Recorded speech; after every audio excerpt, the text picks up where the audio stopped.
നാളുകൾ ഏറെയായി മനുഷ്യരുടെ മധ്യത്തിൽ നിന്നോടുകൂടെ, നിൻ്റെ ഭവനത്തോടുകൂടെ, നിൻ്റെ തലമുറയോടുകൂടെ ചേർത്ത് വെച്ച് പലരും പരിഹസിച്ച ചില നിന്നാവിഷയങ്ങൾ നിന്നെ തകർത്തിട്ടുണ്ട്, ഉടച്ചിട്ടുണ്ട്.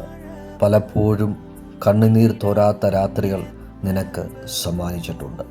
ലൂക്കോസിൻ്റെ സുവിശേഷം 1-ാം അധ്യായം 25-ാമത്തെ വാക്യം തിരുവചനം ഇങ്ങനെ പറയുന്നു: മനുഷ്യരുടെ ഇടയിൽ എനിക്കുണ്ടായിരുന്ന നിന്ന നീക്കുവാൻ കർത്താവ് എന്നെ കടാക്ഷിക്കാൻ ഇടയായി. അതെ, അവരുടെ മധ്യത്തിൽ ഇന്നലകളിൽ നിന്നെ ഭാരപ്പെടുത്തിയ, നിന്നെ ഭയപ്പെടുത്തിയ, നിന്നെ ലജ്ജിപ്പിച്ച, നിന്റെ ഭവനത്തെ ലജ്ജിപ്പിച്ച, തലമുറയെ ലജ്ജിപ്പിച്ച പല നിന്നാവിഷയങ്ങളെയും ഈ ദിവസങ്ങളിൽ കർത്താവ് എടുത്ത് മാറ്റുവാൻ വേണ്ടി പോകുന്നു. ആമേൻ പറയുക. കർത്താവ് അതിനായിട്ട് നമ്മെ ഒരുക്കുമാറാകട്ടെ.